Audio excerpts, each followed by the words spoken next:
Good morning students. आज मैं आप लोगों के लिए इंग्लिश ग्रामर पार्ट 3 लेकर आई हूँ। पार्ट 3 बच्चों 3rd क्लास की बुक है ये मेरे पास। इसमें हम चैप्टर 22 द अपोस्ट्रॉफी आज पढ़ेंगे। ओके, अपोस्ट्रॉफी क्या होता है? Let's start. Read the following sets of sentences. यहाँ पर आपको कुछ सेंटेंसेस दिए गए हैं, इनको रीड कीजिए। Mother is wearing a new sari. Mother's sari is new. I am afraid of bears.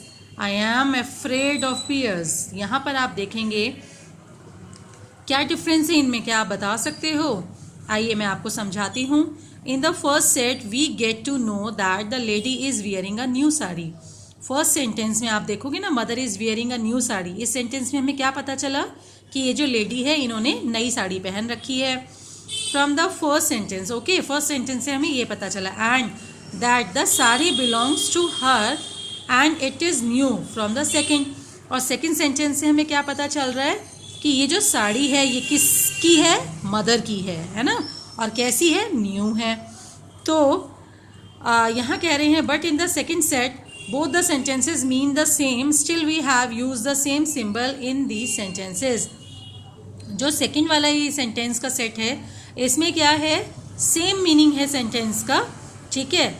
तो यहाँ पर क्या बता रहे हैं? This symbol is called apostrophe. ये जो सिंबल है ना, ये ऊपर वाला कॉमा जो होता है इसको हम अपोस्ट्रॉफी कहते हैं। It is use in the following cases. इसका इस्तेमाल कहाँ कहाँ पर होता है? To show position. The apostrophe is use along with the letter s, यानी apostrophe s, to show that someone और समथिंग बिलोंग्स टू समवन और समथिंग। यहाँ पर जब हमें किसी वस्तु का किसी नाउन के साथ या प्रोनाउन के साथ रिलेशन शो करना होता है, पोजीशन बताना होता है। पोजीशन मतलब बच्चों होता है मालिकाना अधिकार, ठीक है।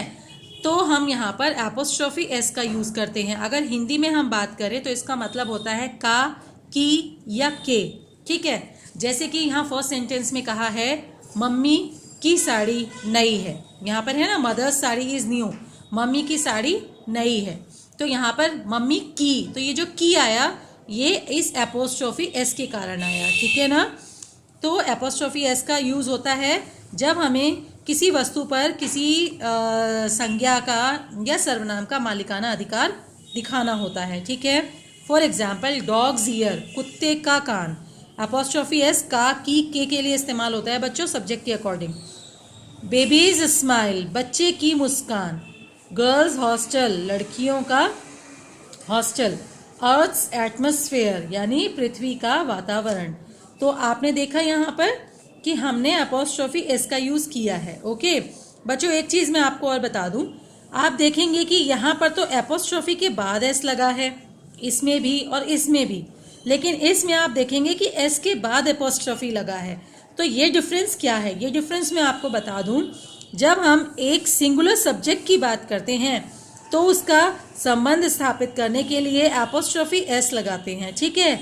लेकिन हम जब बहुवचन सब्जेक्ट की बात करते हैं तो बहुवचन में क्या होता है? एस पहले ही ऐड हो जाता है, तो बाद में सिर्फ एपोस्ट्रोफी लगाते हैं, ठीक है। जैसे कि हॉस्टल एक लड़की का तो नहीं हो सकता ना, लड़कियों का हॉस्टल, तो गर्ल्स प्लूरल फॉर्म में आ गया, तो इसके बाद सिर्फ एपोस्ट्रोफी लगेगी और इससे क्लियर हो जाएगा कि यहाँ पर इन दोनों का रिलेशन शो किया जा रहा है, गर्ल्स का हॉस्टल पर पोजीशन बताया जा रहा है, ठीक है।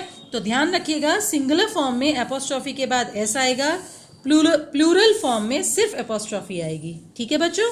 ओके आगे बढ़ते हैं। Remember that the apostrophe plus S is used only with singular nouns. देखिए जो मैंने आपको अभी एक्सप्लेन किया वही यहाँ पर लिखकर दिखाया गया है। When we have to show position but with plural nouns ending with s we only use the apostrophe after the s. In case of plural nouns not ending in s we use the apostrophe plus s. मतलब ये कह रहे हैं अगर कोई जैसे कि मैंने बताया सिंगुलर फॉर्म है तो एपोस्ट्रोफी के साथ s लगता है, अगर प्लूरल फॉर्म है तो उसमें क्या होता है? पहले से ही s जुड़ा हुआ होता है, तो सिर्फ एपोस्ट्रोफी लगानी है, ठीक है। लेकिन कुछ वर्ड्स ऐसे होते हैं जिनके प्लूरल फॉर्म में एस नहीं आता। जैसे कि आप जानते होंगे बच्चों, मैन का प्लूरल जब हम लिखते हैं मैन लिखते हैं, है ना, इसमें एस नहीं आया। तो अगर किसी सेंटेंस में हमें इनका पोजीशन बताना है तो इनमें हम एपोस्ट्रोफी के साथ एस भी लगाएंगे। ठीक है, तो ये आपको हमेशा याद रखना है ताकि कोई गलती ना हो जाए। ठीक है, नेक्स्ट यहाँ बता रहे हैं rewrite the following to show position, यानी इन दिए गए पार्ट ऑफ सेंटेंस को इस तरीके से पोजीशन शो करने वाले मेथड से लिख कर दिखाना है यहाँ पर आपको। ठीक है, आइए मैं आपकी हेल्प कर देती हूँ। जैसे फर्स्ट यहाँ दिया है शॉल ऑफ ग्रैंड मदर, तो आप यहाँ पर लिखेंगे ग्रैंड मदर्स शॉल। ओके, तो बच्चों स्पेलिंग का ध्यान रखिएगा क्योंकि ग्रैंड मदर यहाँ सिंगुलर फॉर्म बताई गई है, तो आपको इनके साथ एपोस्ट्रोफी एस लगा के इनका पोजीशन शो करना है। ठीक है, ऐसे ही glove of the boxer, boxer's glove, teeth of the puppy, puppy's teeth, और book of Rohan, Rohan's book. ठीक है बच्चों, ओके। टू शॉर्टन वर्ड्स ये कह रहे हैं, और कहाँ एपोस्ट्रोफी का यूज होता है?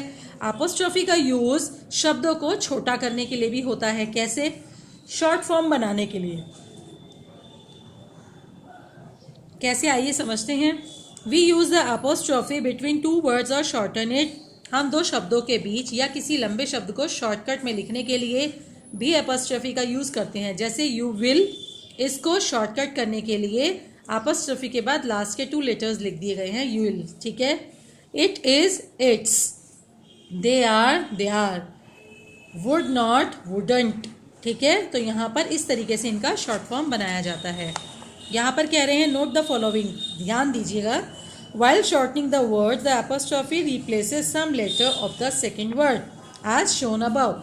ये कह रहे हैं जब हम किसी ग्रुप ऑफ वर्ड्स को छोटा करके लिखते हैं तो एपोस्ट्रोफी के बाद आप देख सकते हैं यहाँ पे वर्ड के कुछ लेटर्स को एपोस्ट्रोफी के पीछे छिपा दिया गया है और लास्ट के ही जस्ट 1 या 2 लेटर्स को लिखा गया है ना।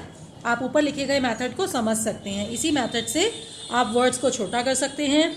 या one of the 2 words is a pronoun and the other is a verb. और या फिर ऐसा हो सकता है कि जैसे कि 2 शब्द हैं, इट इज, तो इसमें जो पहला वाला है वो प्रोनाउन है और दूसरा वाला है वो वर्ब है, तो इनको छोटा करने के लिए भी हम एपोस्ट्रोफी का यूज करते हैं। ठीक है, अब ये कह रहे हैं यहाँ पर हमने फुल वर्ड्स दिए हैं, यहाँ पे इनका शॉर्ट फॉर्म, इनको मैच कीजिए। तो जैसे पहला मैं बता देती हूँ, डिड का डिडेंट, ऐसे ही आप इन तीनों को अपने हिसाब से मैच करेंगे। बहुत ईजी है बच्चों, ईजिली देखकर आपको समझ में आ रहा होगा। नेक्स्ट ये कह रहे हैं state whether the apostrophe in the following sentences is used to show position और फॉर अ शॉर्टेंड फॉर्म। आपको बताना है इन सेंटेंसेस में एपोस्ट्रोफी का यूज हुआ है, ये देखकर आप ये बताइए कि यहाँ पर पोजीशन शो किया जा रहा है या शॉर्ट फॉर्म लिखी गई है वर्ड की। ठीक है, तो ये आप करने से पहले क्या करेंगे, सेंटेंस को केयरफुली रीड करेंगे, तब आपको पता चलेगा कि पोजीशन है या शॉर्ट फॉर्म। पोजीशन है तो P, शॉर्ट फॉर्म है तो S लिखकर आपको ये एक्टिविटी कंप्लीट करनी है। ओके, तो बच्चों मैं उम्मीद कर रही हूँ कि आपको मेरा पढ़ाया हुआ समझ में आ रहा होगा। वीडियो को ध्यान से देखिएगा, अगर आपको पसंद आए तो इसको लाइक, शेयर और सब्सक्राइब ज़रूर कीजिएगा। Okay, thank you.